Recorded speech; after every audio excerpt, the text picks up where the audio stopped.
hello लोगोफोर नोंथांमोनखौ आरोबाव आंनि बे गुबुन मोनसे गोदान भिडिअआवहाय बरायहरनाय थाबावबाय स' नोंथांमोननिसिम आसा खालामो भिडिअखौ जागायनायनिफ्राय जोबजासिम नायलांगोन होननानै एक्चुअली नोंथांमोनाथ' भिडिअनि टाइटेल एबा थाम्बनेलाव नायनानै मोनथिखाबायानो जानांगौ दे दिनै आं मा भिडिअनि सायावहाय नोंथांमोननिसिम आपडेटखौ लानानै फैदों ओमफ्राय लोगोफोर जायफोरा भिडिअखौ नायनो थाखाय इन्टारेस्ट मोनो स' लोगोफोर बिथांमोना नायलांबानो जाबाय दे लोगोफोर ओमफ्राय लोगोफोर जायफोरा दासिमबो जुदि चेनेलाव भिडिअखौ गोदानै नायगासिनो दङब्ला नोंथांमोना चेनेलखौ साबस्क्राइब खालामना लाग्रोबानो जाबाय दे लोगोफोर ओमफ्राय लोगोफोर आं दिनै रिंसार ब्रह्मा इउटुब चेनेलनि गेजेरजोंहाय फैबाय थानाय बा पार्ट बाय पार्ट रिलिज जानाय मोनसे आबुं बर' सावथुननि सायाव नोंथांमोननिसिम आपडेटखौ लानानै फैदों दे लोगोफोर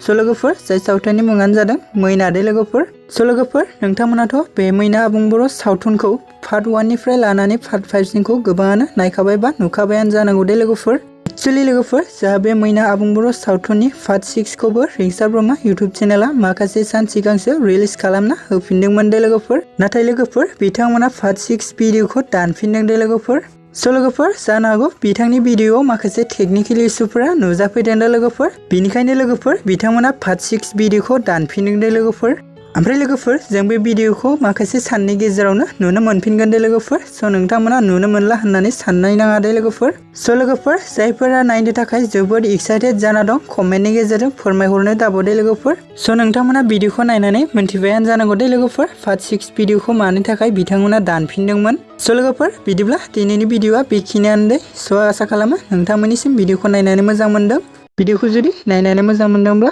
अन्नानै चेनेलखौ साबस्क्राइब भिडिअखौ लाइक आरो कमेन्ट खालामनो दाबाव दे लोगोफोर